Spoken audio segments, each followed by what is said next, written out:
Comigo, por favor, no livro de Romanos, na carta do apóstolo Paulo aos Romanos, capítulo de número 1.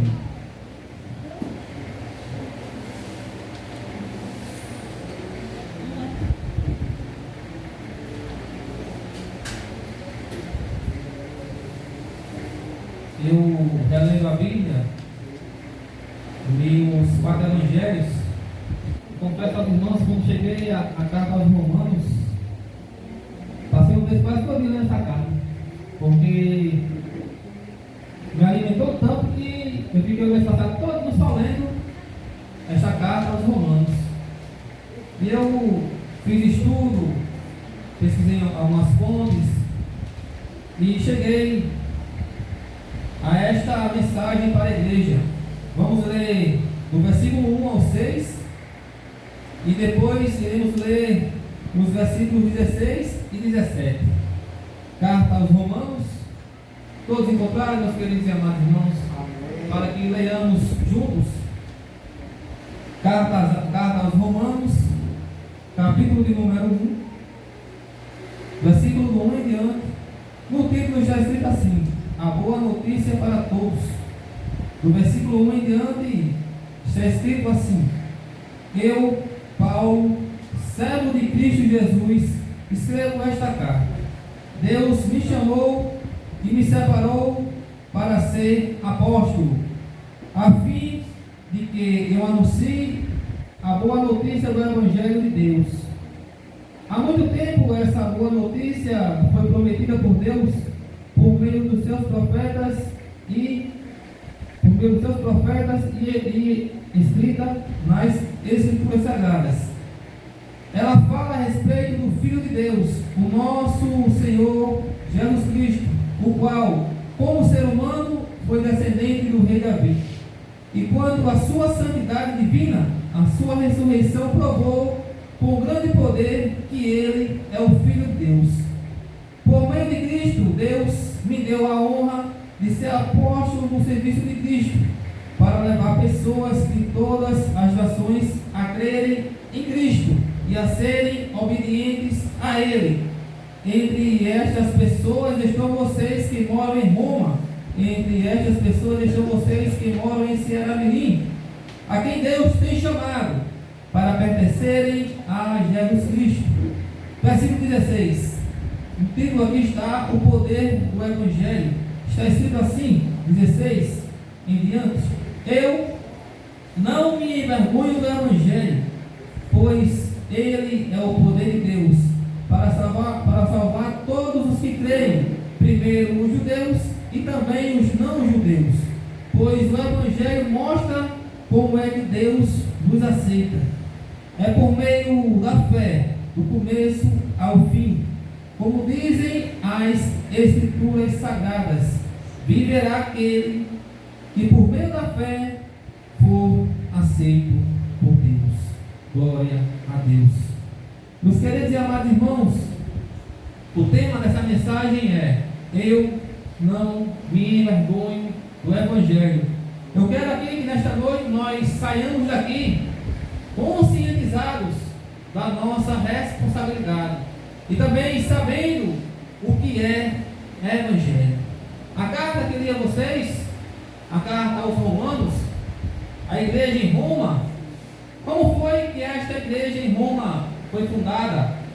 Para que nós entendamos como essa igreja foi fundada, nós temos que ler o livro de Atos dos Apóstolos, aonde lá, no capítulo 1, Jesus disse aos discípulos que ficassem em Jerusalém, até que do alto eles fossem revestidos de poder. E no capítulo 2 foram revestidos de poder e começaram a dar testemunho de Jesus, começaram a pregar o Evangelho. E nós vamos ver que se intensificou a perseguição. E os cristãos continuavam pregando o Evangelho de Cristo. E nesse tempo o apóstolo Paulo ainda estava sendo ensinado aos pés de Gamaliel, que era o mestre da lei, um dos mais sábios da época. Enquanto o nosso Senhor e Salvador Jesus Cristo estava em seu ministério terreno, o apóstolo Paulo ainda permanecia no anonimato, estava sendo ensinado aos pés de Gamaliel. E aqui a igreja começou a pregar o Evangelho. E nós vamos ver que chega um certo momento que Pedro e João vêm chegando ao templo, e na porta do templo está um homem que há quase 40 anos estava ali pedindo. E Pedro diz: eu não tenho ouro nem prata, mas tudo que eu tenho te dou. Seja curado em nome de Jesus, o Nazareno.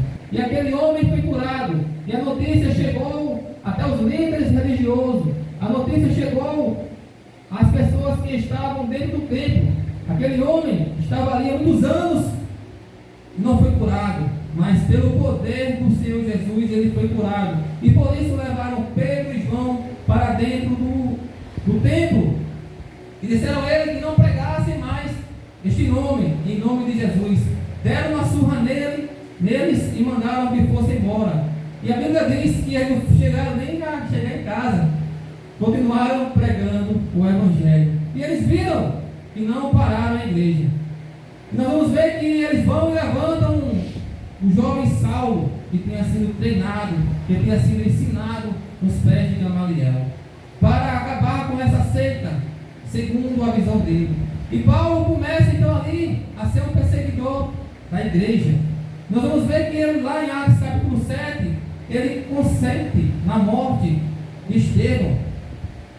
E ali a perseguição intensificou-se, e a igreja foi sendo espalhada. Aquelas pessoas que receberam o Espírito Santo em Atos 2, 3.000, depois 5.000, se espalharam pelo mundo, e o Evangelho chegou a Samaria através de Filipe, e eles tomaram conhecimento. O Evangelho chegou a Damasco, e Paulo, que tinha sido treinado aos pés de Gamaliel, consegue cartas com os sacerdotes para parar essa seita, segundo a opinião deles. E Paulo consegue cartas para ir a Damasco, prender os cristãos e trazer ao conselho superior. Mas como nós bem sabemos, lá em Atos, capítulo 9, o Senhor Jesus teve um encontro com ele. Mas quem fundou essa igreja em Roma foram os cristãos que saíram com medo da perseguição, lá em Atos capítulo 2. Chegaram a Roma e fundaram a igreja. Então, meus queridos e amados irmãos, muitas vezes, onde nós chegarmos, temos que estar cheios do Espírito Santo, porque às vezes você prega o Evangelho e pessoas saem dali para o mundo. Nós vamos ver aqui que uma igreja surgiu após o derramamento do Espírito Santo em Atos 2, aonde o inimigo pensou que estava levando vantagem, só que muito mal sabia ele que estava contribuindo para o avanço do Evangelho. E foi dessa maneira que a igreja foi fundada. E Paulo relata em sua carta que muitas vezes queria ir conversar com os irmãos, mas foi impedido. Muitas vezes nós não entendemos os nãos de Deus. A gente tem planos, queremos fazer as coisas, mas Deus chega um momento que diz: não, não é o momento. Porque às vezes Deus está preparando algo maior. Porque nós, se pararmos para imaginar, irmão Aldinho, se Paulo tivesse ido para Roma, ele não teria falado esta carta, porque não foi Paulo que escreveu. Como ele foi impedido de chegar a Roma como ele queria, ele lá em Romanos 16, 22 fala, um homem chamado Técio, se colocar lá, fica Taécio, mas o nome era Técio. Paulo falou e Técio escreveu esta carta, e foi enviada aos cristãos que estavam na cidade romana. Você imagina aí, pastora Glaucia, um homem que há pouco tempo atrás estava com cartas para matar, cartas de morte. Após o encontro com o Senhor Jesus, oh aleluia, a vida dele foi transformada. E o homem que outra hora antes estava com carta de morte, agora escreve cartas para ensinar a igreja. Aleluia. Escreve cartas doutrinárias que servem para nós nesse tempo. E as cartas que o apóstolo Paulo escreveu atravessou o tempo e serve para a igreja nos dias atuais. Você já imaginou? Muitas vezes até o não de Deus é preparando coisas maiores. Não devemos nos desesperar com os não de Deus, porque Deus sabe a forma de trabalhar com cada um. Porque se Paulo tivesse chegado até Roma pelos meios que ele queria, ele não teria dito esta carta, não teria falado esta carta, e Técio teria escrevido e teria enviado a Roma e não estaria em nosso plano, não estaria em nossa Bíblia, que é nosso livro de fé e prática. Então, muitas vezes, até o não de Deus é Deus dizendo que vai nos levar para coisas maiores. Temos só que esperar o processo. Muitas vezes não entendemos, como eu já não entendi muitas vezes, mas nós vamos nos amadurecendo um pouco na fé, e eu começo a ver, quando começa a vir algumas guerras, que eu estou com a vida correta diante de Deus, eu entendo que é Deus me provando. Então, muitas vezes nós não entendemos, mas se você está andando corretamente aos olhos de Deus, está vindo uma perseguição, muitas vezes é Deus provando a tua fé para te levar a um nível mais alto.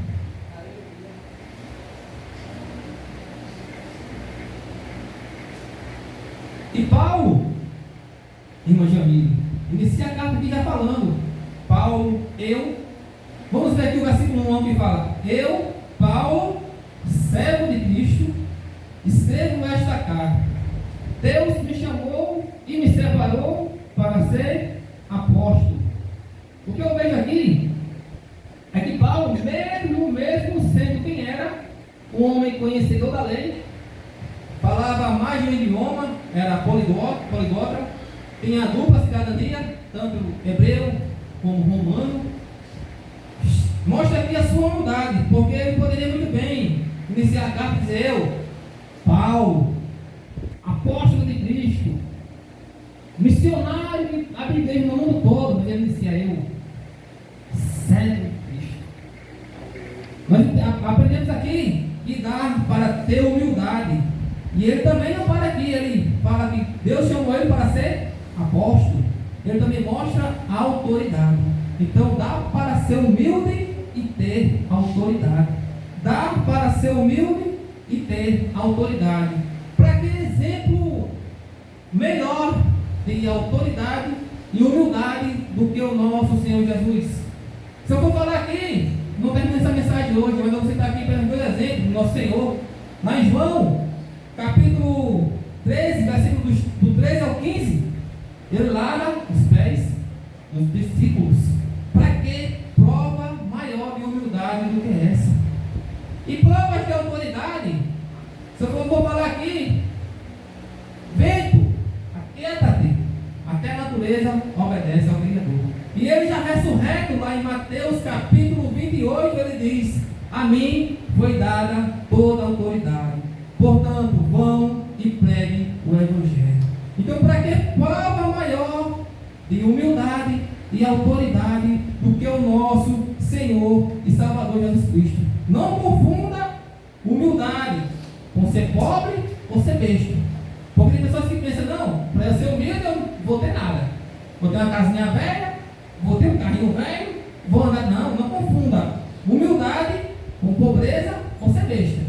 Tem pessoas que pensam que vão aceitar tudo, senão Deus também te deu a autoridade.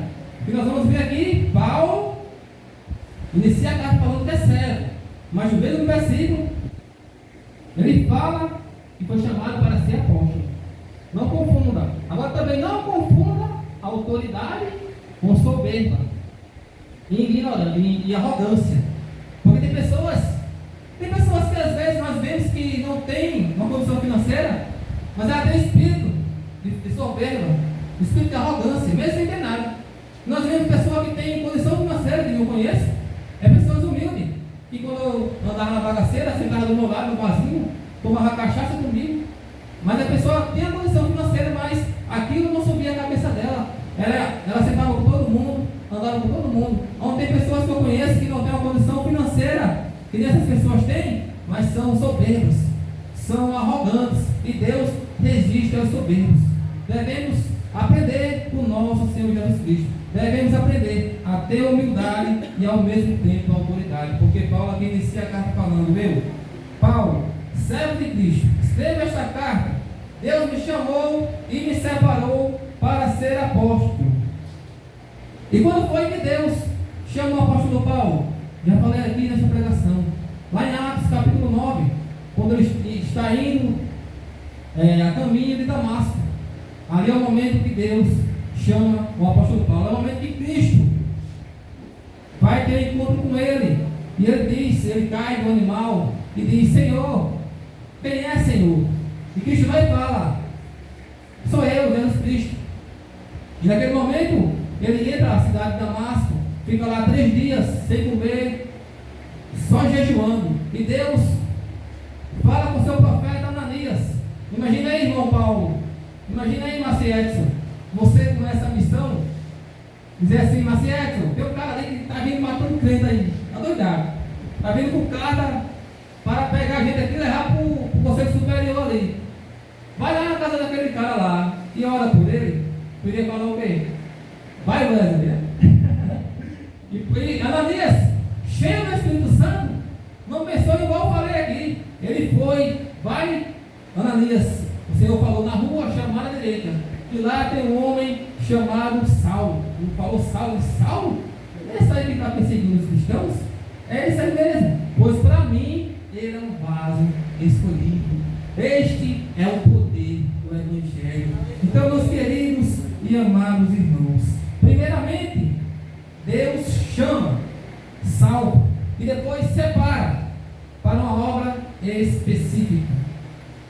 O texto, eu até peguei esse texto já, Atos capítulo 13, é o momento que Paulo e Barnabé são separados para uma obra específica. Eles estavam adorando ao Senhor, estavam ministrando ao Senhor, e o Espírito Santo levanta o profeta e diz: apartem para mim, separem para mim Barnabé e Saulo para uma obra para o qual eu os tenho chamado. Atos capítulo 9, o chamado de Paulo. Atos capítulo 13, o separamento de Paulo para a obra que Deus o chamou. Então Deus tem um chamado específico para cada um de nós. Como é que eu descubro o meu chamado? O que é que Paulo, Barnabé e aqueles profetas em Atos capítulo 13 estavam fazendo? Servindo ao Senhor, servindo na casa do Senhor. E o Senhor foi, através do Espírito Santo, o Espírito Santo fala, é o mesmo que falou lá, é o mesmo que fala nos nossos tempos. O Espírito Santo fala: busque Ele para descobrir qual é o seu chamado, porque o Senhor primeiramente chama, depois separa para uma obra específica. E o Senhor tem um chamado específico para a sua e para a minha vida. Agora busque ao Senhor para descobrir qual é o chamado específico dele para as nossas vidas. E nós vamos ver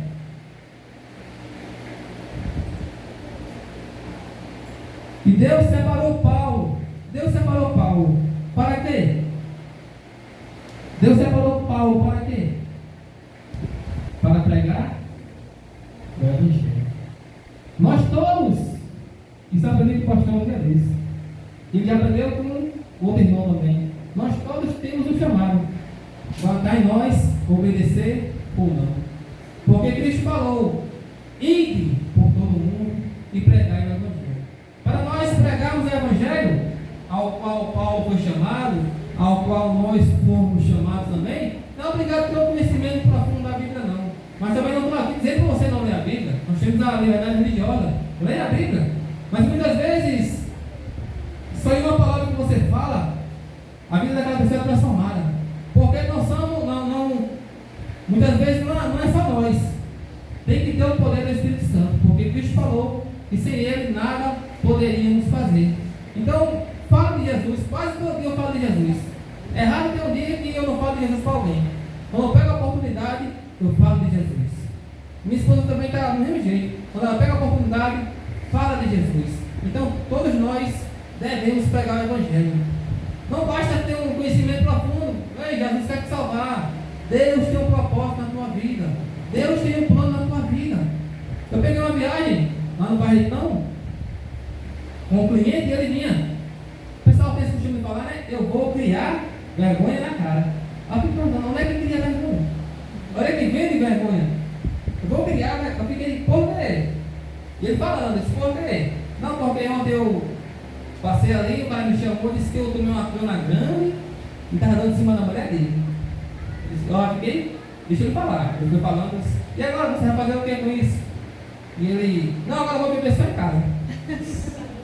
Disse: meu amigo, pare de beber, não segue a vida para você não. Ele me conhece, eu estava bebendo comigo nas antigas. Eu disse: eu faz 3 anos que parei de beber. Para ele é um testemunho. Eu falei, Jesus transformou a minha vida e tem um plano na sua vida. Isso aí já é pegar o Evangelho. Porque aqui, os apóstolos em Atos 2 receberam o poder do alto para dar testemunho de Cristo. Eu dei testemunho do que Cristo fez em minha vida. Então isso já é pregar o Evangelho. É você chegar para uma pessoa e dizer, eu estou servindo ao Senhor. O Senhor restaurou a minha vida e também vai restaurar a sua vida. Este também é pregar o Evangelho. E agora também a Bíblia diz que nós, muitas vezes, se preciso, prega o Evangelho, se preciso, use palavras. Vai ter pessoas que a única Bíblia que ele vai ler é as nossas vidas. Se ele vê que nós não damos testemunho, jamais ele vai passar os pés por aquela porta. Mas rapaz, aquela pessoa é crente, mas vive mentindo, vive chamando palavrão, vive rolando o povo. Para ele, isso é um mau testemunho. Não vai ser crente, não. Agora, se você dá bom testemunho, foi cantado aqui, já coloquei as minhas vestes brancas. Fala o quê? De santidade. Então temos que nos separar do pecado, das coisas que desagradam a Deus. Esse Evangelho que Paulo pregou, e nós temos que pregar, não é nosso, é de Deus. Esse Evangelho que Paulo pregou, que nós temos que pregar, não é do pastor Américo, não é da pastora Glaucia, não é do irmão Odelei, não é da irmã Jamile, não é da irmã Cida. Esse Evangelho é de Deus. E nós temos a responsabilidade de pregar o Evangelho. Nós temos que sair daqui esta noite conscientizados dos nossos deveres de pregar o Evangelho. Nós temos que sair daqui esta noite sabendo também o que é Evangelho. E de que fala o Evangelho? De que ele fala esse Evangelho? Da vida de Cristo. Deus enviou seu Filho. Ele prometeu. Lá no Velho Testamento todo vem apontando para a vida de Cristo. Deus prometeu e ele cumpriu. Enviou seu Filho, Jesus Cristo, para vir aqui na terra e fazer o que nós não podíamos fazer. Nós vamos ver que ele veio aqui. Ele deixou a sua glória por um momento, se fez carne, nasceu, viveu aqui entre nós, cumpriu o seu propósito e Deus cumpriu a promessa que ele vinha fazendo. Então o Evangelho fala da vida do nosso Senhor e Salvador Jesus Cristo. O tema dessa mensagem é: eu não me envergonho do Evangelho. Paulo tinha motivos para se envergonhar do Evangelho, mas não se envergonhava. Porque se nós pararmos para olhar a vida de Paulo era um homem que tinha tudo para ter uma carreira profissional bem sucedida. Um homem poliglota, dupla cidadania naquela época, um homem que conhecia de leis, tinha tudo para seguir uma carreira bem sucedida. E Paulo chega um certo momento que se vê sem nada, tendo que costurar redes com seus companheiros de trabalho, Áquila e Priscila, para se sustentar. Ele poderia olhar, rapaz, deixei tudo para pregar esse Evangelho e agora estou aqui. Lá em Filipenses ele também fala: sei o que é ter pouco, sei o que é ter muito, mas tudo posso naquele que me fortalece. E Paulo pregava um homem crucificado. Nos tempos bíblicos aqui, era uma morte que os romanos adotaram de punição para que a pessoa não fizesse o que aquela pessoa fez. Era a pena máxima, é como se hoje em dia fosse a pena de morte que nós temos aí nos Estados Unidos. E Paulo pregava um homem que foi crucificado. Imagina aí, Paulo tinha tudo para se envergonhar, mas ele escreve que não se envergonha do Evangelho. Porque como nós vamos ver, quando o nosso Senhor e Salvador Jesus Cristo está lá crucificado, quem é que está do lado dele? O ladrão. Quem é que está do outro lado? O outro ladrão.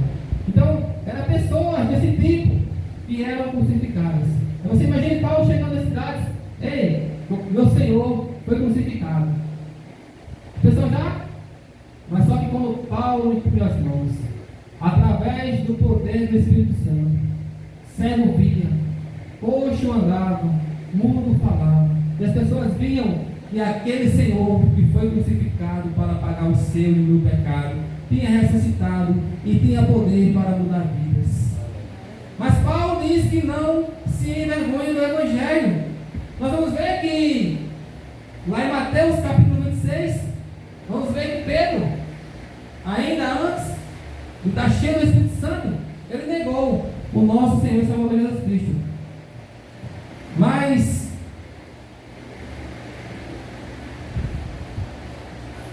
quando nós paramos para olhar os dias que Pedro estava vivendo, vamos ver que o Senhor estava indo ser crucificado. A perseguição tinha sido intensificada. Eu confesso a vocês minha fraqueza, mas se eu não tivesse cheio do Espírito Santo, até eu negaria. Mas aí Pedro, ainda antes de estar cheio do Espírito Santo, negou 3 vezes, como nós sabemos. Mas se nós parar para olhar o contexto, também não era fácil. Os discípulos todos fugiram. E ali estavam levando Jesus para ser crucificado. E Pedro negou. Mas depois que ele foi cheio do Espírito Santo, lá em Atos 2, nós sabemos o que aconteceu. Ele pregou o seu primeiro sermão e 3.000 almas se converteram. E existe, aqui eu vejo 2 tipos de crentes: os que se envergonham do Evangelho e os que não se envergonham do Evangelho. Paulo fala aqui, no versículo 16, falando: eu não me envergonho do Evangelho. Eu não me envergonho do Evangelho. Nós vivemos em tempos de paz. Quando eu me deparo lendo a Bíblia, eu vejo o quanto nós somos felizes aqui no Brasil, o quanto nós temos privilégio, porque a Bíblia é só perseguição. Vamos ver esses homens aqui pregando e sendo perseguidos, e nós vivemos em tempo de paz. É inadmissível entrar na rede social uma pessoa que se diz cristã convertida e lá não dá testemunho de cristã. Entrar no Instagram, TikTok, Kawaii, seja qualquer plataforma, e a pessoa está num país de liberdade religiosa, aonde pode pregar o Evangelho, e está lá, cristã, signo touro. Pelo amor de Deus, isso é contraditório. Ou então você vai falar uma foto de biquíni, pelo amor de Deus, bota um versículo bíblico aí, fala de Jesus. Vamos chegar lá. Vamos chegar lá. Então, isso é pessoas que se envergonham do Evangelho. E também tem homens. E a gente abre lá o Instagram dele, está o cara lá parecendo um fisiculturista. Aí do lado tem, embaixo tem, né, na legenda: o Senhor é meu pastor e nada me faltará. Isso é se envergonhar do Evangelho, não dá testemunho nas suas redes sociais, não fala de Jesus Cristo para ninguém. Na cidade que ele mora, ninguém sabe que ele é crente. No bairro que ele mora, ninguém sabe que ele é crente. Na rua que ele mora, ninguém sabe que ele é crente. No trabalho que ele trabalha, na escola que ele estuda, ou ela, ninguém sabe que ele é crente. E se brincar, é dentro de casa. Isso aí é se envergonhar do Evangelho. Devemos aproveitar essa oportunidade, esse privilégio que temos. Leia a Bíblia, meus queridos amados irmãos, e vocês vão ver o que eu estou falando. O quanto nós estamos escutando de tempo de paz. Às vezes surge um murmurinho aqui, né, pastor? Outro murmurinho ali, mas nada que se compara com nossos irmãos que sofrem perseguição religiosa e mais aqui no país. Então aqui nós temos tempo de paz e podemos pregar o Evangelho livremente. Então não devemos se envergonhar do Evangelho, porque Cristo disse que aquele que o negasse diante dos homens, ele o negaria diante do Pai. Aquele que confessasse ele diante dos homens, ele confessaria diante do Pai. Então devemos aproveitar a oportunidade que temos e não se envergonhar do Evangelho. Porque Paulo aqui teria tudo para se envergonhar do Evangelho. Mas Paulo foi cheio do Espírito Santo e escreveu a carta aos Romanos e já falou: eu não me envergonho do Evangelho. Por quê? Porque ele é poder de Deus para salvar todos. Se fosse até aqui, seria maravilhoso. Para salvar todos. Se aqui tivesse um ponto final, depois desse nome todos, seria maravilhoso. Mas a continuação fala: todos os que creem. Tem esse detalhe: todos os que creem. Porque Cristo falou: vão pelo mundo e pregar o Evangelho. Aquele que crê e for batizado será salvo. Aquele que não crê já está condenado. Então, o Evangelho de Deus é poder para salvar todo aquele que crê. O Evangelho de Deus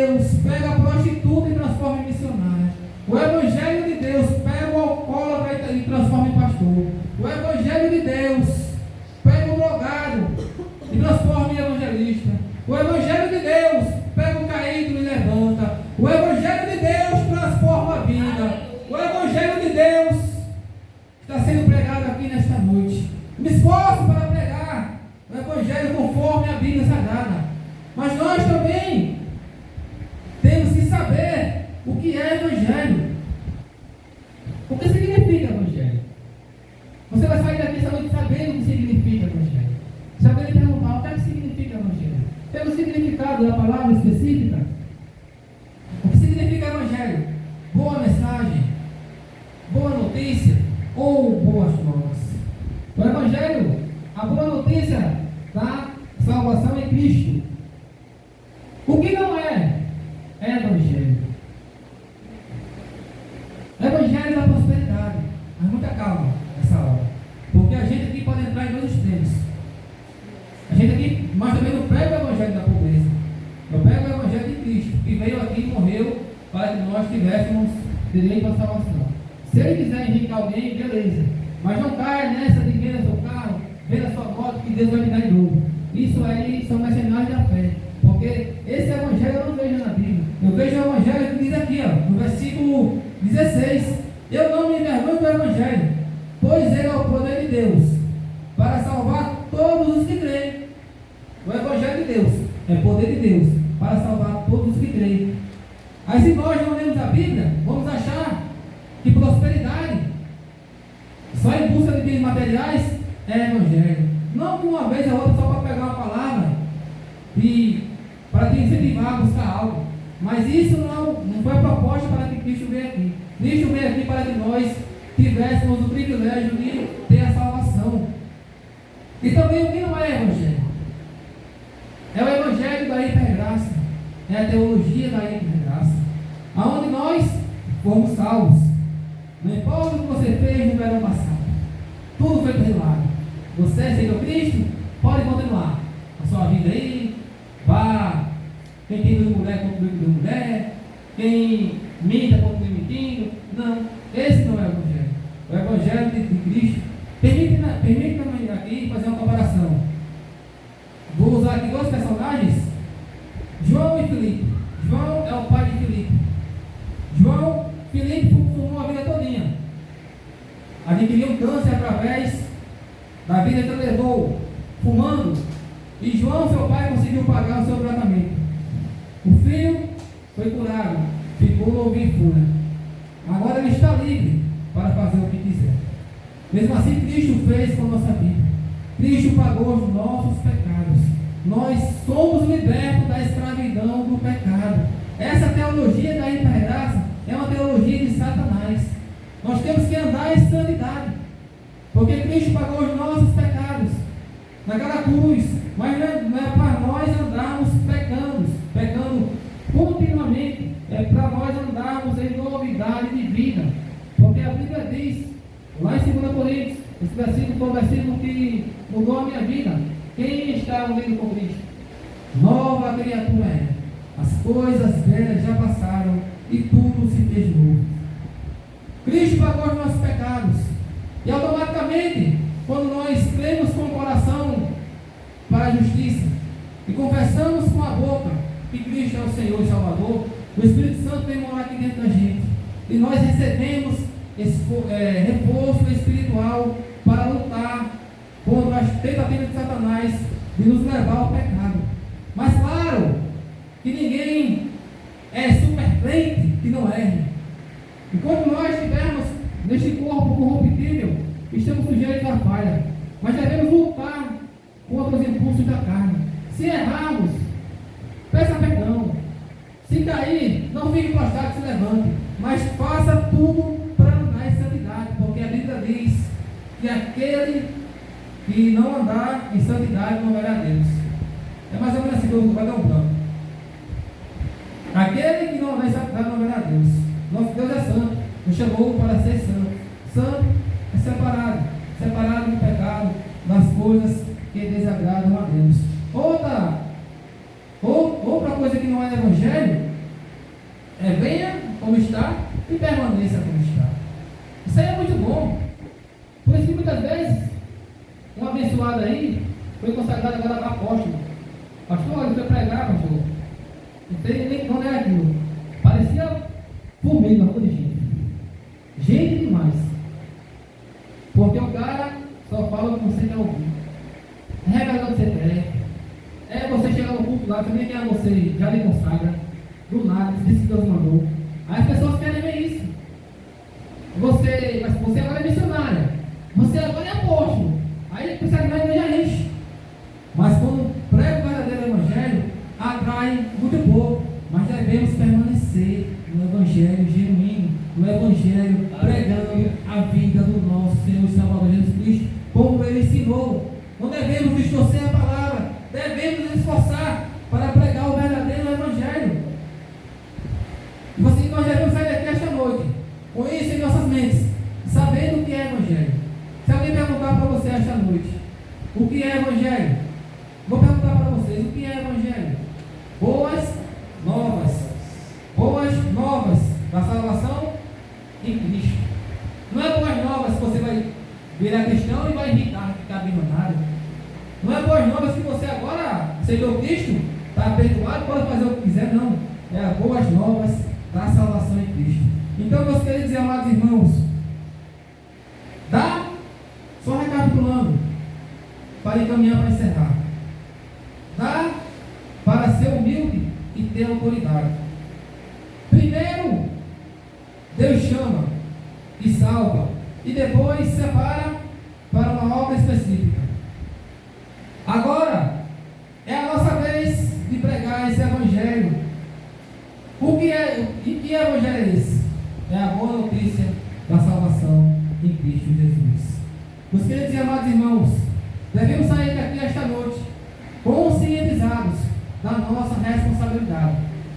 Devemos sair daqui esta noite sabendo o que é o verdadeiro Evangelho. Porque Paulo aqui escreve que não se envergonha do Evangelho. E nós também devemos mostrar com nossas atitudes que não nos envergonhamos do Evangelho. Porque o Evangelho de Deus é poder.